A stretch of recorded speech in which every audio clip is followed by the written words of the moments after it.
Hello everyone guys, स्वागत है आपका हमारे YouTube channel new Indian era के अंदर। तो आज हम लोग यहाँ पर सबसे इंपॉर्टेंट और most awaited topic by new Indian era, जिसका आप लोग इंतजार कर रहे थे, क्लास 12th में कैसे पढ़ाई करें। 3 से 4 महीना सिर्फ बाकी है और अब सिलेबस कैसे कवर करें, टाइम मैनेजमेंट कैसे करें, रिवीजन कैसे करें, ये सब कुछ आप सबको जानना था। एक कमेंट नहीं, 2 कमेंट नहीं, बहुत सारे कमेंट आए थे यार कि मतलब 12th के ऊपर भी एक स्ट्रेटजी वीडियो बनाओ। अभी 11th के बच्चे भी बोलेंगे, उनके लिए भी आएगा, 10th के बच्चों का आ चुका है। ठीक है, सो 12th वाले कैसे अचीव करें, क्या करें, मतलब इस टाइम पे कैसे पढ़ाई करनी चाहिए। देखो गाइज, मैं आप सबको बता दूं कि I got 93+ in 12th standard during my 12th। और मैं आप सबको एकदम सिंपल सी बातें बताना चाहूंगा कि यहां पर जो भी मैं आपको बताऊंगा, इस लास्ट के 3 महीने में हम बहुत ज्यादा मेहनत करते हैं। तो आखिर हम कैसे मेहनत करते हैं, क्या पढ़ाई करते हैं, सब कुछ आपको इस वीडियो में बताने वाला हूं। यहां पे हम लोग बातें करेंगे कि अभी से कैसे स्टार्ट करें क्लास 12th की स्टडी, और तो और हम लोग बातें करेंगे कि एग्जैक्टली प्लानिंग क्या होने वाली है। जो भी हमारे यहाँ पे सिस्टमेटिक तरीके से एग्जैक्टली हमारा गाइस जो प्लान होगा वो हमारा कैसे रहेगा, उसके साथ साथ how to study, then strategy क्या होगी, how to manage times and then cover syllabus कैसे करना है और फोकस कैसे रहना, ये सब कुछ मैटर करता है। देखो यार, सबसे पहले मैं आप सबको बताऊंगा कि आखिर पढ़ने का एक अप्रोच कैसा होना चाहिए। थोड़े से कम टाइम पे मैं पहले बताऊंगा, देन उसके बाद आपको strategy, planning, subject wise planning सब पे लेके जाऊंगा। ठीक है, तो सबसे पहले मैं आप लोग को बता दूं कि आखिर देखो, ये तो सब बताएंगे, ये चैप्टर पढ़ लो, ये इंपॉर्टेंट है, इस तरीके से पढ़ो, ये करो, वो करो, वो तो मैं भी बताऊंगा। इसमें क्या है, मतलब पढ़ना तो वैसे ही होता है, बट आपको पढ़ने के 2 सबसे बड़े अप्रोच बताऊंगा जो कि आप लोग की जिंदगी बदलने में बहुत ज्यादा हेल्प करेंगे। अब ये बात सुन के आधे बच्चे गायब हो जाएंगे, तो इट्स योर चॉइस कि तुम्हें क्या करना है, बट ये सुनना तो पड़ेगा ही क्योंकि इंपॉर्टेंट है। और तुम्हारे ना सुनने या सुनने से सच तो कड़वा नहीं हो जाने वाला। तो सबसे पहली बात तो मैं ये बताऊंगा कि पहला पढ़ने का सबसे बड़ा अप्रोच ये होता है, मैं आपको एकदम रियल बातें बताता हूं। मुझे अभी जस्ट 10 से 15-20 दिन हुआ to join the gym, and जब मैं वहां पे गया ना, तो ट्रेनर ने मुझे ये बात बोली कि एग्जैक्टली जो बॉडी होती है वो जिम के अंदर नहीं बनती, जिम के बाहर बनती है, हमारे माइंड के ऊपर डिपेंड करता है। यहाँ पे सिर्फ डंबल उठाने से बॉडी नहीं बन जाती। तो ये बात मुझे रियलाइज हुई कि यार ये बात तो सच है, क्योंकि जब मैं पढ़ाई किया करता हूं तभी भी तो ऐसा ही होता है कि सिर्फ जब हम लर्निंग कर रहे होते हैं, जब हम कोई क्वेश्चन को सॉल्व कर रहे होते हैं और जब हम किसी चीज की स्टडी कर रहे होते हैं, तो सिर्फ जब हम स्टडी कर रहे हैं सिर्फ तभी स्टडी नहीं होती। जब हम स्टडी बंद कर देते हैं ना, तब उसके बारे में थिंकिंग चालू होती है, एंड वो रियल स्टडी है, जिसे हम कहते हैं कि वो कॉन्सेप्ट, वो चीजें, वो स्टडी की हुई चीजें हमारे दिमाग में घुस जाती हैं परमानेंट मेमोरी में। तो अब आप लोग को ध्यान में रखना पड़ेगा कि आखिर किस तरीके से पढ़ाई की जाती है।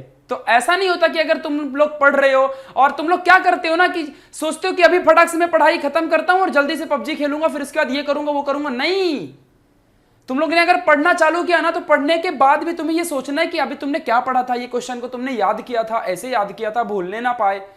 मतलब पढ़ाई बंद करने के बाद तुमने 4 घंटे पढ़े, 4 घंटे के बाद भी तुम्हें थोड़ा बहुत उसके बारे में सोचते रहना पड़ेगा। ये पहला अप्रोच था। और दूसरा सबसे बड़ा अप्रोच था कि टाइम टेबल बिल्कुल मत बनाना। हम टाइम टेबल क्यों बनाते हैं, why we create time table, what is the reason behind it. इसके पीछे का कुछ रीजन होगा ना, टाइम टेबल आखिर हम क्यों बनाते हैं, टू मैनेज द टाइम। और जरा तुम सोचो ना, तुम स्टडी के लिए टाइम मैनेज कर रहे हो यार।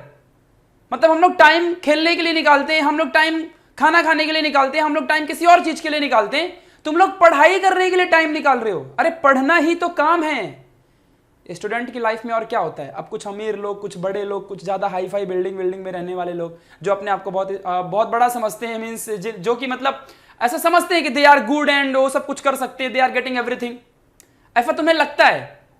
तो वो लोग यहाँ पे अभी अब थोड़ा सा बहुत कुछ सोचेंगे, कैसा कैसे, क्या स्टूडेंट की लाइफ नहीं होती क्या। ऐसा बिल्कुल भी नहीं है। स्टूडेंट की लाइफ का मतलब होता है स्ट्रगल वाली लाइफ, क्योंकि ये स्ट्रगल की लाइफ है, बाद में एंजॉयमेंट वाली लाइफ तुम्हारा इंतजार कर रही है। तो इस बात को ध्यान में रखना अच्छे से। तो इस टाइम पे तुम्हें हार्डवर्क करना ही पड़ेगा। टाइम टेबल मत बनाओ, क्योंकि स्टडी ही एक काम है, बाकी चीजों के लिए टाइम टेबल बनाओ कि कब खाना खाऊं, कब खेलूं, कब बाहर जाऊं, कब गाने सुनूं, कब गेम खेलूं, ये सब के लिए टाइम बनाओ। पढ़ने का तो टाइम नहीं होता, पढ़ना ही है पूरे घंटे, पूरे दिन भर। ये बात हमेशा ध्यान रखना। कड़वा लगा होगा बट सच है, मैं क्या कर सकता हूं, सॉरी। चलो तो आगे बढ़ते हैं अभी फटाफट, let's begin with the next. अभी हम लोग यहां पे देखेंगे कि हाउ मेनी डेज लेफ्ट।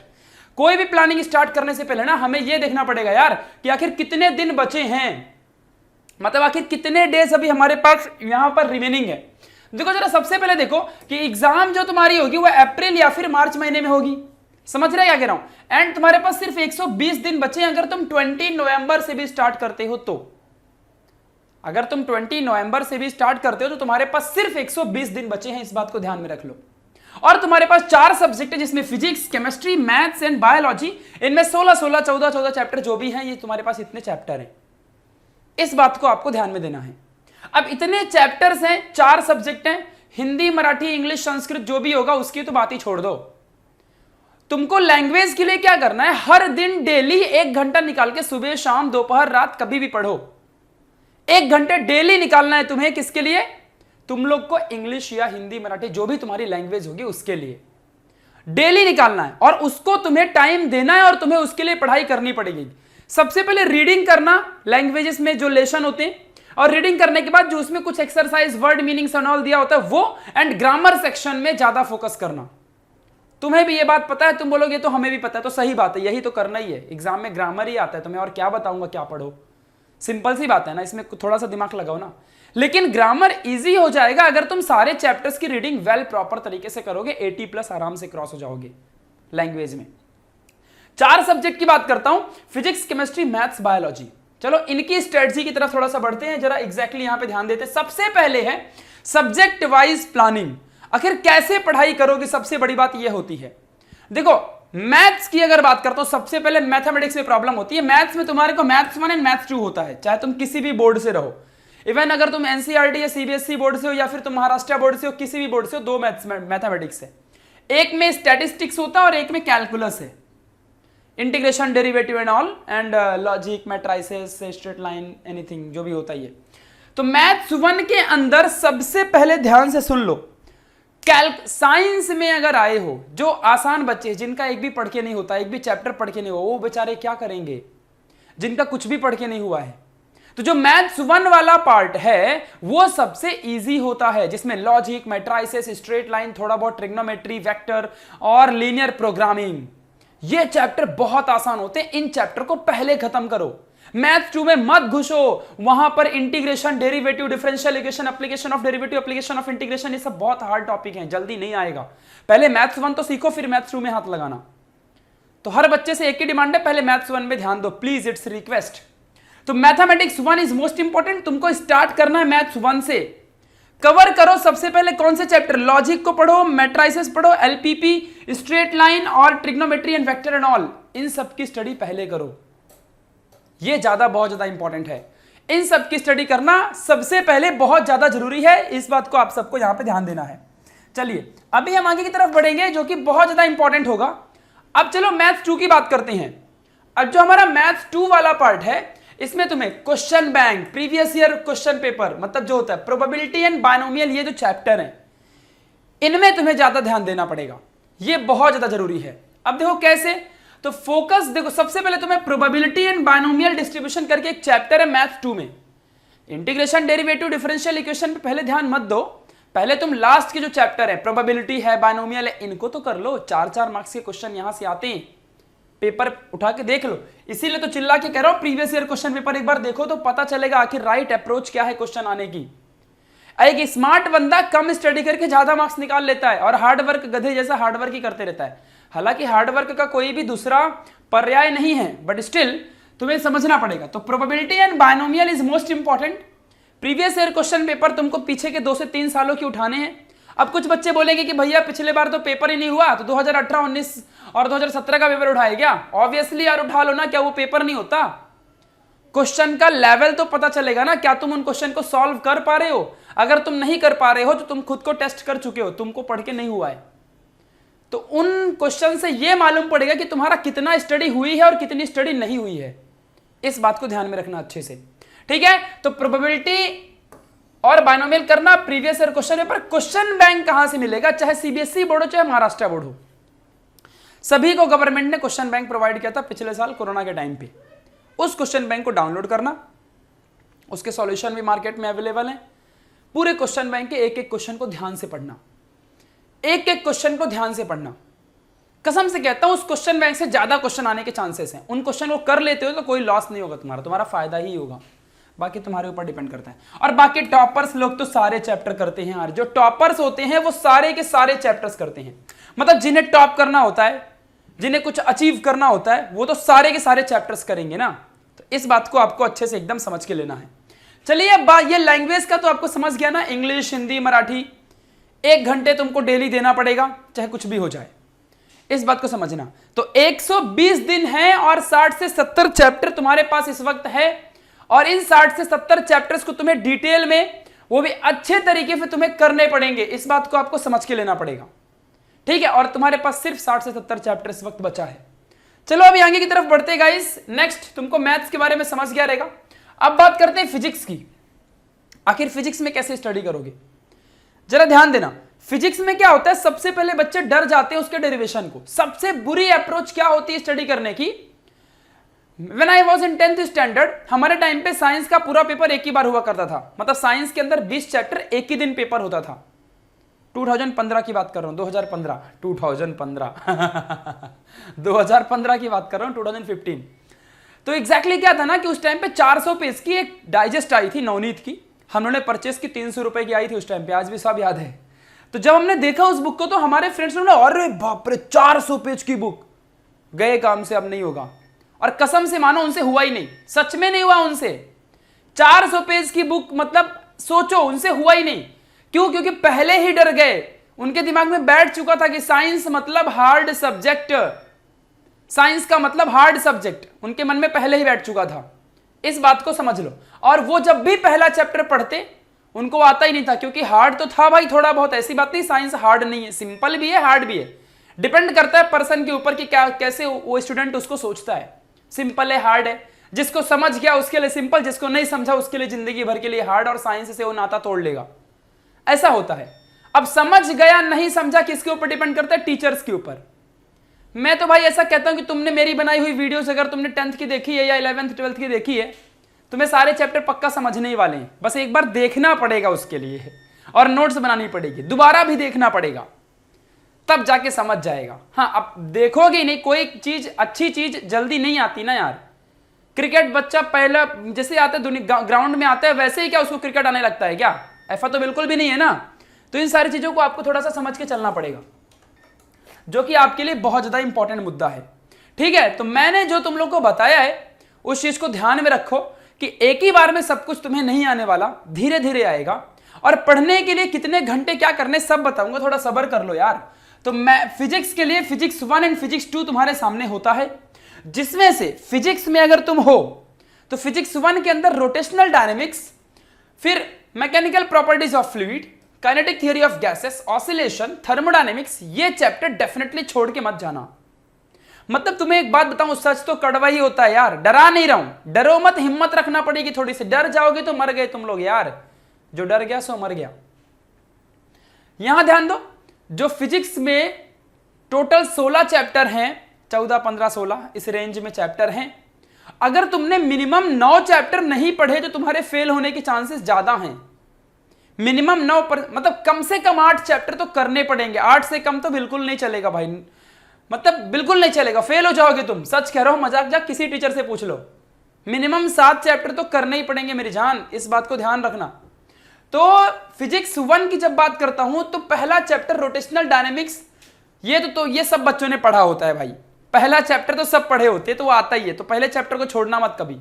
बाकी फिर सेकंड, थर्ड, ऐसे जितने भी यहां पे चैप्टर सारे के सारे दिए, इन सब चैप्टर को आपको ध्यान से पढ़ना पड़ेगा और दिमाग लगा के अच्छे से पढ़ना पड़ेगा। मतलब क्या करना पड़ेगा, सबसे पहले देखो मैं आपको बताऊंगा यहां पे क्या करना है, थोड़ा सब्र करो। चैप्टर नंबर जो फिजिक्स 2 है, मतलब मैं बताऊंगा कैसे पढ़ना है और क्या पढ़ना है, कहां से पढ़ना है। पहले सिर्फ इतना देख लो कि आखिर क्या क्या चीजें हैं और कौन से चैप्टर करने, पहले वो तो समझ लो। तो जब फिजिक्स 2 होता है इसमें चैप्टर 2, चैप्टर 9, चैप्टर 10 और चैप्टर 14, 15। चैप्टर 8 इलेक्ट्रोस्टैटिक से स्टार्ट करना, टिक मार्क कर लो फटाफट, चैप्टर के नंबर लिख दिए, सारे के सारे चैप्टर इतने करके ही जाना। आसान चैप्टर है, एक दूसरे से रिलेटेड हैं, ये पढ़ोगे तो ये आएगा, ये पढ़ोगे ये आएगा, ये पढ़ोगे ये आएंगे, ऐसा है, इसलिए दे दिया है। एक पढ़ोगे दूसरा अपने आप समझेगा, इसलिए इन चैप्टर्स का नाम बताया। मिनिमम इतने चैप्टर तुम्हें करने पड़ेंगे, 5 यहां से, 5 3 4 5 यहां से, आराम से 60% के ऊपर जाओगे, 60 70% प्लस 80% भी निकलेगा, ओरल का मार्क्स काउंट नहीं किया है, हाँ ध्यान रखना, वो काउंट करोगे बूस्ट होगा मार्क्स। समझ गया क्या कह रहा हूं? चलो अब बात करते हैं केमिस्ट्री की। एक वेल प्लानिंग होनी बहुत ज्यादा जरूरी होती है यार, कोई तो कैसे भी पढ़ लेगा तो अलग बात है, एक वेल प्लानिंग का होना इज मोस्ट इंपॉर्टेंट थिंग। इस बात को तुम लोग को समझ के चलना पड़ेगा, ठीक है। चलो तो केमिस्ट्री के लिए सबसे पहले इनऑर्गेनिक, ऑर्गेनिक और फिजिकल। आधे बच्चों को यही नहीं पता होता कि what is the meaning of organic, inorganic and physical chemistry. अच्छा 3 टाइप भी होते हैं क्या केमिस्ट्री के? अच्छा ऐसी बात है क्या, 3 टाइप भी होते हैं क्या? ओके ठीक है भाई, चलो 3 टाइप केमिस्ट्री के होते हैं, आज पहली बार सुना है पहले तो सिर्फ ऑर्गेनिक ही सुना था और इनऑर्गेनिक ही सुना था। तो केमिस्ट्री के अंदर जो ऑर्गेनिक वाला पार्ट है, इसके अंदर halogen derivative, alcohol, phenols and ether, polymer और biomolecules, aldehyde, ketones and carboxylic acid. जो चैप्टर है नंबर 12, वो मत करना, बहुत हार्ड है, उसको लास्ट में करना, बहुत ज्यादा चूल्हे करने की तो लास्ट में करना, पहले मत करना। बाकी के सारे chapter, biomolecule, polymers, chapter number 11 and chapter number 10, these are the most important chapters you should do. कैसे करोगे? रिएक्शन याद नहीं होता भैया, बताओ क्या करना है? रिएक्शन याद नहीं होता मतलब समझता ही नहीं है क्या करें। When I was in 12th standard मेरे से भी नहीं होता था। क्या किया, सबसे पहले चैप्टर को चैप्टर जैसा नहीं समझा, चैप्टर को एक, पूरे ऑर्गेनिक केमिस्ट्री को एक केमिस्ट्री समझा, दैट्स इट। और चैप्टर के अंदर ना क्या किया मैंने, मतलब मैंने मेरे टाइम पे किया था कि सारे चैप्टर के पेजेस को फाड़ फाड़ के सामने रख लिया ऐसे। और जब रखा तो मैंने क्या देखा कि हम तो एक तो चैप्टर में पेज पलट के भूल जाते कि इस साइड क्या लिखा है, इस साइड क्या लिखा है।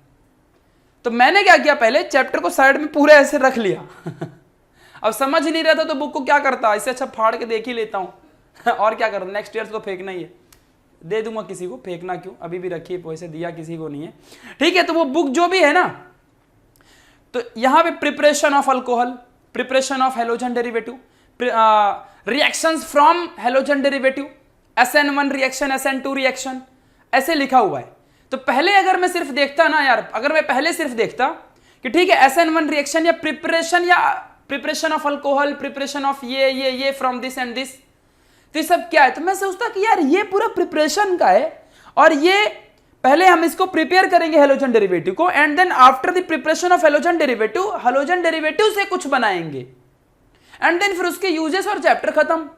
मतलब क्या होता है कि पहले इंट्रोडक्शन चैप्टर का, फिर उसके बाद preparation of this, and then जो प्रिपेयर किया उससे कुछ नया बनाएंगे, एंड फिर यूजेस और चैप्टर खत्म।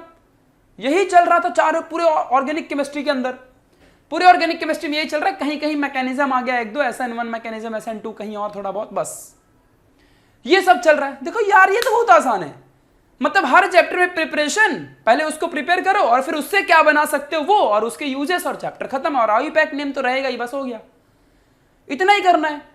उठाया पूरा ब्लैंक पेपर फ्लो चार्ट का और पूरी प्रिपरेशन उस चैप्टर की एक चीज से, ये कह, मतलब अगर बोला अल्कोहल तो अल्कोहल से क्या क्या बनेगा सब लिख डालूंगा, फिर जो जो बनाया उससे क्या क्या बनेगा वो सब लिख डालूंगा एक फ्लो चार्ट में। मैंने टेलीग्राम में नोट्स दे दी है हेलोजन डेरिवेटिव की, अल्कोहल, फिनॉल्स, ईथर की भी दे दी है, जाके टेलीग्राम का लिंक डिस्क्रिप्शन बॉक्स में मिलेगा, फटाफट जाके ज्वाइन हो जाओ और उसमें पूछो आखिर कैसा है। उसमें मैंने नोट्स दे दिया है, डाउनलोड कर लो, पूरी फिजिक्स, केमिस्ट्री, मैथ्स की नोट्स डाली हुई है, जाओ देखो। नई नोट्स मैंने दी है हेलोजन डेरिवेटिव की और अल्कोहल, फिनॉल्स की, न्यू नोट्स, बड़े बड़े PDF में, उसको जाके देखना एक बार, समझ जाएगा, पूरा फ्लो चार्ट बना के दिया है, आइडिया लगेगा आखिर कैसा है। ओके चलो, तो ये तुमको ऑर्गेनिक केमिस्ट्री में इस अप्रोच से पढ़ना है। बात करते हैं इनऑर्गेनिक की। इनऑर्गेनिक केमिस्ट्री में जो D ब्लॉक, F ब्लॉक और P ब्लॉक वाली बात है, ये बहुत हार्ड चैप्टर है। डरा नहीं रहा हूं, वैसे हार्ड कहने का मतलब क्या होता है ना, हार्ड 2 तरीके से नापा जाता है, कोई कोई कॉन्सेप्ट ही एक ही कॉन्सेप्ट रहता है लेकिन नहीं समझता, बहुत हार्ड होता है, और कोई कोई बहुत बड़ा होता है, आसान रहता है, तो हार्ड ही हुआ ना, ठीक है।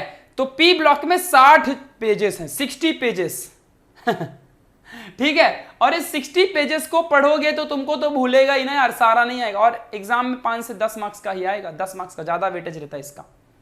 तो अब जरा तुम खुद का दिमाग लगाओ, खुद से एक बार जोर सोचो जरा, तुम अगर आज पढ़ोगे P ब्लॉक तुमको याद रहेगा? नहीं रहेगा। इसलिए inorganic chemistry D block, F block, P block वाले जो चैप्टर हैं, इनको ना लास्ट में, मतलब एग्जाम आएगी ना उसके 5 दिन 10 दिन पहले पढ़ना, ताजा ताजा पढ़ोगे, याद रहेगा, एग्जाम में फायदे में रहोगे, वरना अभी पढ़ोगे भूल जाएगा, टाइम बर्बाद। Time is very crucial thing. मतलब स्टूडेंट की लाइफ में टाइम सबसे ज्यादा इंपॉर्टेंट है। टाइम गवा दिया, नेक्स्ट टाइम तुम्हारी जिंदगी बर्बाद, तुम कुछ अचीव नहीं करने योग्य बचोगे। फिजिकल केमिस्ट्री की चलो थोड़ी सी बात कर लेते हैं। तो फिजिकल केमिस्ट्री में solid state, solution, thermo and chemical kinetics. एक बात बताता हूं, बगल में फिजिक्स लिखा है, फिजिक्स में भी थर्मोडायनेमिक पढ़ने क्यों बोला है? क्योंकि सेम थर्मोडायनेमिक चैप्टर हमारे फिजिकल केमिस्ट्री में भी थर्मो है। And this is the reason कि अगर तुमने यहां का थर्मो पढ़ लिया तो समझ जाओ कि तुमने यहां का थर्मो भी पढ़ लिया 101%। मतलब एक तीर से दो निशाने, एक ही बार पढ़ना है, 2 बार हो गया। बस एक बार रिवीजन जरूर करना पड़ेगा, एक बार स्टडी करनी पड़ेगी, दोनों के एक्सरसाइज क्वेश्चन अच्छे से करने पड़ेंगे, क्योंकि एक्सरसाइज क्वेश्चन तो अलग अलग है ना यार। तो chemical kinetics, solution chapter, solid state और थर्मो दोनों करना है, दैट्स इट। इतना तो करना ही पड़ेगा, ठीक है, इतना आप लोग को ध्यान में रखना है। अब ये चैप्टर करने हैं, पढ़ने का अप्रोच बता दिया, अब आखिरकार तुम इनको स्टडी कैसे करोगे? सबसे पहले क्वेश्चन बैंक उठाओ, बताया है कहां से मिलेगा, मैंने टेलीग्राम की लिंक जो दी है उसमें ज्वाइन करोगे। ज्वाइन करने के बाद ऊपर नाम लिखा रहेगा न्यू इंडियन एरा, चैनल का नाम है, और उसमें क्लिक करोगे, फाइल्स में जाना, पूरे पीडीएफ है, कम से कम 1000 पीडीएफ है, जो चाहिए रहेगा उठा लो, फॉर्मूले की पीडीएफ, ये वो सब है, ढूंढ लो। क्वेश्चन बैंक भी है, रिड्यूस सिलेबस भी है, सब डाला है। एक्सरसाइज क्वेश्चन, कोई भी चैप्टर जब तुम पढ़ोगे इनको, सबसे पहले इनको रीड करोगे, लाइन टू लाइन रीड करोगे। टाइम 3 दिन जाता है, जाने दो, लाइन टू लाइन रीड करोगे। रीड करने के बाद जब पीछे का एक्सरसाइज याद करोगे, रीड करने के बाद पीछे का एक्सरसाइज, देन सॉल्व एग्जांपल। अब कोई कोई बच्चा ऐसा भी कर सकता है कि पहले एक्सरसाइज, मतलब पहले रीड कर लो, एंड रीड करने के टाइम पे ही जो एक्सरसाइज आएगा ना, जो सॉल्व एग्जांपल आएगा ना, उसको कर लेना, और फॉर्मूला को लिखते जाना बुक में, ये सब कुछ करते जाओ, and then after that solve example उसी टाइम पे, और एक्सरसाइज सॉल्यूशन करो। फिर उसके बाद गाइस अगर मैं बोलूं ना, तो सबसे पहले छोटे क्वेश्चन याद करो, small like definition, 1 sentence, formulas, इन सबको लिखो और याद करो।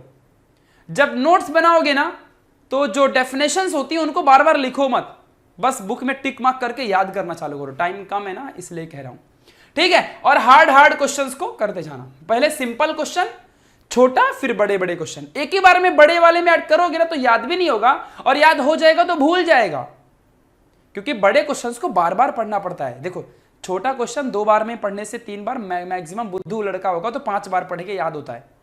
बड़ा क्वेश्चन 10-15 बार पढ़ना पड़ता है। तो अगर तुम डायरेक्टली बड़ा वाला क्वेश्चन पढ़ोगे और तुमको 3 से 4 बार ही पढ़ने का मूड बना के आए हो, अब भाई फिजिक्स की दुनिया में घुस रहे हो तो 10-20 बार पढ़ने का मूड बना लेना, और फटाफट पढ़ना। उसके लिए कॉन्सेंट्रेशन लेवल हाई होना चाहिए। आसान ऐसे सोचोगे कि नहीं मेरे को नहीं करना ये वो, तो फिर हो गया तुमसे, तो फिर छोड़ दो पढ़ाई बढ़ाई। डरा नहीं रहा हूं, सच कह रहा हूं, एकदम डर गए तो फिर डर जाओ, मेरा क्या ही है, झूठ तो नहीं कहूंगा ना बिल्कुल इस चक्कर में, ठीक है। तो और नहीं करना तो मत करो, इट्स योर, मैं क्या ही कर सकता हूं, मेरा बताना काम है कि ऐसे करोगे तो फायदे में ही रहोगे। तुमको लगता रहेगा कि अगर मान लो हमें बहुत बड़ी सक्सेस पानी है तो कोई एक बढ़िया तरीका होगा, कोई बढ़िया सी एक अप्रोच होगी। खुद का एक लॉजिक लगाओ ना दुनिया में ऐसे शांत बैठ के, आखिर क्या ही कोई जादुई शक्ति होगी क्या? जो बच्चा इतनी रात भर मेहनत कर रहा है तो क्या उसके लिए कोई जादुई शक्ति काम कर रही है? जरा सोचो एक बार तुम। मतलब आधे इंडियंस को तो यह लगता है, इंडिया के बच्चों को, कि कोई बहुत बड़ी तूफानी चीज करने के लिए तूफानी आइडिया होता होगा, तूफानी टाइम टेबल होता होगा, तूफानी एकदम स्ट्रैटेजी होती होगी। ऐसा कुछ भी नहीं है। जस्ट सिंपल सा लोग एक गोल बनाते हैं और गोल के लिए काम करते हैं, काम 25 हो जाता है। ज्यादा उसके लिए सोचना नहीं, समझना नहीं पड़ता है। सीधा गोल सेट किया, काम खत्म। वड़ा पाव खाना है, पैसा उठाओ, वड़ा पाव की दुकान में जाओ। पैसे नहीं तो पहले काम करो, पैसे कमा के लाओ, फिर वड़ा पाव खाओ। सिंपल तरीका। अब उसके लिए ये नहीं सोचना पड़ेगा पहले टाइम बनाऊंगा, कल सुबह 6 बजे उठूंगा, फिर वड़ा पाव की दुकान में जाऊंगा, फिर वड़ा पाव वाला बोलेगा तो फिर पैसे कमाऊंगा, फिर पैसे चाहिए रहेंगे तो फिर उसके लिए जॉब में जाऊंगा, फिर जॉब इस तरफ जाऊंगा, इतने कदम रखूंगा। ये सब क्या है? सीधा जाओ, उठाओ, काम करो, काम खत्म। ऐसा करना पड़ता है। समझ में आई मेरी बातें? इस बात को ध्यान में रखना अच्छे से। तो सबसे पहले छोटे क्वेश्चन, फिर बड़े क्वेश्चन, फिर एमसीक्यू प्रैक्टिस, एंड देन उसके बाद एक्सरसाइज, फिर रिवीजन। इस तरीके से तुम्हें करना है। ये रिवीजन है, exercise, MCQ practice, extra questions भी करते रहना, एक्स्ट्रा क्वेश्चंस भी करते रहना। तो एक्स्ट्रा क्वेश्चंस में तभी हाथ लगाना जब रीडिंग करके हो जाएगा, एक्सरसाइज पढ़ के होगा, फिर क्वेश्चन बैंक के क्वेश्चंस के आंसर होंगे। फिर आपको बताऊं, क्वेश्चन बैंक एक्सरसाइज में ना 90% क्वेश्चन सेम है। एक्सरसाइज कर लोगे, क्वेश्चन बैंक हो गया, ऐसा ही है। बात मान लो मेरी, ठीक है। ये कर लोगे ना, फिर न्यूमेरिकल तो करोगे ही। फॉर्मूला पहले याद कर लेना, जब न्यूमेरिकल में घुसना और जब जब न्यूमेरिकल सॉल्व करना तब तक थियोरी जरूर पढ़ते रहना, हर क्वेश्चन जल्दी होगा। हाँ, अब एक बार, अब जब इतना सारा करना है तो आसान, यही दिमाग करेगा सब कुछ, थोड़ा टाइम ज़्यादा देना पड़ेगा। 4 घंटे 5 घंटे एक जगह पे कंसंट्रेशन, किसी की आवाज़ नहीं आनी चाहिए, चुपचाप से कोने में बैठ के और पढ़नी पड़ेगी, समझा? ऐसा नहीं कि वो भी बगल में बैठा है, फ्रेंड बैठा है, ग्रुप स्टडी तो कभी मत करना, पहली बात बोल देता हूँ। ये बैठा है वो बैठा है, ऐसे बात करोगे, नेवर, नहीं हो पाएगा, हार जाओगे, टाइम वेस्ट होगा, 3 महीने से बचे। ठीक है, तो ये पूरा राइट अप्रोच होना चाहिए। अब बात करता हूं बायोलॉजी की। It is a different subject, not like physics and chemistry. इसके लिए कुछ अलग तरीका है। देखो, सबसे पहले बायोलॉजी मीन्स टोटली थियोरेटिकल चीजें, बट हमारे ही बारे में है तो अच्छा लगता है पढ़ने में। तो हम ह्यूमन बींग्स के ही बारे में है, प्लांट्स के बारे में, हमारे अगल बगल जो दुनिया में लिविंग चीजें हैं उनके बारे में पढ़ना है, तो कितना मजा आता है ना पढ़ने में यार। तो एकदम सच्ची बात, एकदम सीधी सी बात बताता हूं, एकदम जो पॉइंट वाली बात है, बायोलॉजी के अंदर ना सबसे पहले रीडिंग जरूर करना। विदाउट रीडिंग तो चैप्टर होने से रहा। चैप्टर को शिद्दत से पहले रीड करना, रीड करने के टाइम पे उसकी नोट्स बनाते जाना, या अब टाइम कम है तो उसी बुक में ही लिखते जाना नोट्स। और जब जब रिवीजन करना ना तो वही बुक को ही पढ़ के जाना अच्छे से। हाँ, अब ये करोगे तो फिर एग्जाम में आंसर लिखने भी आना चाहिए। मान लो तुमने अभी भी, अब तुम बोलोगे पूरी बुक याद करो क्या? नहीं, पूरी बुक को समझो कि माइक्रोस्पोरोजेनेसिस लिखा है, तो क्या तुम पूरा बुक याद कर पाओगे? है तुम्हारे में इतनी हिम्मत नहीं है ना, तो फिर शांत रहो, क्यों इतना सोचते हो? एक तो ओवर थिंकिंग करके अपने आप को डिग्रेड कर लेते हो तुम लोग। ठीक है, ऐसे मान लो माइक्रोस्पोरोजेनेसिस चैप्टर नंबर 1 है, तो उसके बारे में 10 पॉइंट या 6 पॉइंट समझना है कि माइक्रोस्पोरोजेनेसिस मतलब फॉर्मेशन ऑफ माइक्रोस्पोर। फिर माइक्रोस्पोर क्या होता है, तो it is a male gametophyte. फिर ऐसे से पढ़ते जाना है ना कि आखिर क्या क्या चीजें होती हैं, बस इतना ही करना है। और उसकी एक छोटी सी डायग्राम, मिल गए तुमको 3 मार्क्स। अब उसमें तो 3 पैराग्राफ रहेगा, तो क्या पूरा 3 पैराग्राफ पढ़ोगे? समझा ना? तो एक प्रोसेस में प्रोसेस समझाना होता है और डिटेल में डिटेल बतानी होती है, बस, और एक डायग्राम। तो रीडिंग करके सिर्फ वही समझो कि बस इतना याद रखो कि आखिर ये चीज क्या है। जानो, रट्टा मत मारो, जानो कि माइक्रोस्पोर क्या होता है, माइक्रोस्पोरोजेनेसिस क्या होता है, फ्लावर क्या है, फ्लावर के टाइप कौन कौन से हैं, रिप्रोडक्शन कैसे होता है, उसके टाइप्स कौन कौन से हैं। जानो, इंफॉर्मेशन जानो, जानकारी लो, रट्टा मत मारो। कैसे फैक्ट सुनते हो अच्छे ध्यान से कि इस घर में एक इतनी बड़ी मछली पाई गई, फैक्ट सुनते हो ना, बस वैसे जानने की कोशिश करो। जानो कि आखिर ये क्या होता है। अच्छा, माइक्रोस्पोर ये है, ओके, तो ये डिसीज ऐसे होती है, इसके लिए ये दवाई होती है, अच्छा, ऐसे जानो, इंफॉर्मेशन गेन करो रीडिंग करने के टाइम पे, समझा? फैक्ट की तरह पढ़ो एकदम अटेंशन में, तब तुमको बायोलॉजी आने लगेगी। और नोट्स मेकिंग जब भी पढ़ रहे होते तो चाहे तो डाइजेस्ट या फिर डायग्राम्स बना बना के उसी वक्त रीडिंग के टाइम पे नोट्स बनाना। बाकी एग्जाम के लिए प्रीवियस ईयर, क्वेश्चन बैंक और एक्सरसाइज। एक बात बता देता हूं, question bank previous year question paper सिर्फ तभी पढ़ना जब रीड करके हो जाएगा, तो आइडिया लगेगा। जैसे रीड करके होगा प्रीवियस ईयर क्वेश्चन पेपर उठाना पहले, तो इससे आइडिया लगेगा कि भाई किस किस लेवल के क्वेश्चन आते हैं। मैंने जब पढ़ लिया तो इस लेवल के क्वेश्चन आते हैं, और यू विल नॉट बिलीव कि बायोलॉजी बहुत इजी होता है, फिर तुमको खुद फील होगा, देख लेना। और प्रीवियस ईयर क्वेश्चन पेपर होएगा ना, तब जाके फिर एक्सरसाइज पढ़ना, तो इससे यह आइडिया लगेगा कि हाँ भाई, जब एक्सरसाइज में क्वेश्चन पढ़ोगे ना तो तुम्हें पता चलेगा कि प्रीवियस ईयर क्वेश्चन पेपर यहां से आया था। अच्छा, प्रीवियस ईयर में ये क्वेश्चन आए थे एक्सरसाइज से, अरे वाह भाई वाह, ये क्वेश्चन आए थे, तब तुमको मालूम पड़ेगा। 5 साल का ले लो, ऐसा मत बोलो कि सिलेबस बदल गया तो नहीं लेने का। 5 साल का उठा लो, सेम सिलेबस है, मैं बोल रहा हूं ना, उठा लो पेपर, क्वेश्चन सेम ही मिलेंगे। तो इस तरीके से तुम्हें पढ़ना है। अब बात करते हैं टाइम मैनेजमेंट, आखिर कैसे। तो मैं तो तुम्हारा टाइम जानता नहीं कि तुमको किस टाइम पे पढ़ना है, मैं तो ये जानता नहीं हूं बिल्कुल भी कि आखिर तुम्हें किस टाइम पे पढ़ना है, तुम कब कब पढ़ाई करते हो, ये तो मैं नहीं जानता भाई। तुम्हारा स्कूल का लेवल क्या है, क्योंकि तुम अपना टाइम खुद से बेस्ट मैनेज कर सकते हो। टाइम टेबल बनाने के चक्कर में पढ़ना मत, बस एक ऐसा सिस्टम क्रिएट करो कि पहले रीडिंग स्टार्ट करो, जो कि 1.5 घंटे करने हैं, अब कब करना है तुम जानो। फिर ब्रेक, अब तुम सुबह शाम, अब उस हिसाब से सेट कर लो ना यार, ठीक है। तो सुबह शाम रीडिंग करनी है, जब भी करना है, दोपहर जब पढ़ना है पढ़ो, बस 1.5 घंटे रीडिंग, ब्रेक लेना, उसके बाद फिर exercise, question bank, previous year question paper, 1.5 घंटे वापस, फिर ब्रेक, फिर न्यूमेरिकल, फिजिक्स केमिस्ट्री या मैथ्स के। बायो में न्यूमेरिकल होता ही नहीं है, बायो में डायग्राम करना न्यूमेरिकल के जगह में, ठीक है। तो ये बातें क्लियर हो गई अच्छे से। तो कम से कम इतने घंटे, 4 से 4.5 5 घंटे मिनिमम पढ़ने पड़ेंगे। डर गए रहोगे ना, 12th है, क्या करें जनाब, इतना तो करना ही पड़ेगा, तभी भी सिलेबस नहीं होता है। तो डरोगे तो फिर, और एक ही साल है, सिर्फ 3 महीने ही इतना करना है। मतलब जरा सोचो ना, सिर्फ 3 महीना, ये महीना, फिर दिसंबर, फिर जनवरी, फरवरी में पेपर, मार्च में पेपर, ठीक है, इतना ही करना है बस। मतलब दिसंबर और दिसंबर बस इतना छोटा सा 30 दिन, फिर जनवरी 30 दिन, फिर फरवरी 28 दिन ही होता है, 30 दिन नहीं होता, फिर मार्च में पेपर। तो ऐसा ही होने वाला है, बस इतना ही है, हो जाएगा, आराम से हो जाएगा।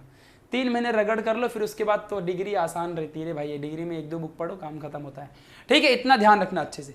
तो बस गाइज, मैंने आप लोग को सारी स्ट्रेटजी बता दी, आखिर कैसे तुम लोग को हर चीजों को कैसे अचीव करना है, मैंने तुम्हें सब बता दिया है। मैंने तुम्हें कोई भी चीज नहीं छोड़ी कि आखिर कैसे कैसे तुम चीजों को हैंडल करोगे और कैसे चीजों को एकदम तुम कंट्रोल करोगे। बस तुम्हारे ऊपर डिपेंड करता है कि आखिर चीजें क्या होती हैं, कैसे पढ़नी होती हैं, तुम्हें खुद से सोचना पड़ेगा। बस एक बात ध्यान रखना जनाब कि अगर तुम्हें कुछ अचीव करना है तो उसके लिए कुछ तो टाइम जरूर देना पड़ेगा। If you want to achieve something you must have to sacrifice something. इस बात को ध्यान में रखना, अगर तुम्हें कुछ पाना है तो कुछ तो गंवाना ही पड़ेगा। मतलब तुम सब कुछ नहीं समेट सकते हो, और इस चीज को जितना जल्दी समझ लोगे उतना जल्दी तुम्हारे लिए फायदेमंद होगा, वरना फिर गिड़गिड़ाते रहो अपने में ही और चिल्लाते रहो। एक्सेप्ट करना सीखो, चीजों को जल्दी एक्सेप्ट कर लो, इसमें ज्यादा भलाई होती है। क्योंकि दुनिया में जो एडेप्टेबिलिटी है वो बेस्ट होनी चाहिए। जो बंदा जल्दी अडॉप्ट कर लेता है वो बंदा जल्दी सक्सेसफुल बन सकता है, चाहे कोई भी फील्ड हो। हमेशा इस बात को समझ के रखना अच्छे से। आर्ग्यूमेंट्स मत करो कि नहीं मैं ही क्यों करूं, 10 घंटे क्यों पढूं, 3 घंटे ही क्यों ना पढूं। आर्ग्यूमेंट्स नहीं करने का, सीधा एक्सेप्ट इट एंड आगे बढ़ो, खत्म। फाइट बैक, बस एकदम खत्म तरीके से, एकदम मस्त झकास तरीके से पढ़ना है। बस इस बात को ध्यान रखना अच्छे से। क्लियर जो बोल रहा हूं मैं, समझ में आ गई होगी बातें। मेहनत करनी ही पड़ेगी तभी जंग जीत पाओगे, इसके आगे कुछ नहीं कहूंगा। और याद है तो आबाद है, भूल गए तो बर्बाद है।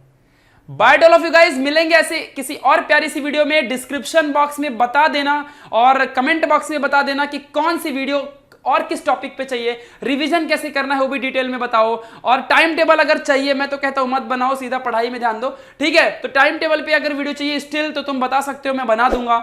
इन सब चीजों पे अगर टाइम या जो भी चाहिए, जिस भी प्रॉब्लम पे वीडियो चाहिए, just tell me, I will create. Thank you so much for watching this video. Bye bye, take care.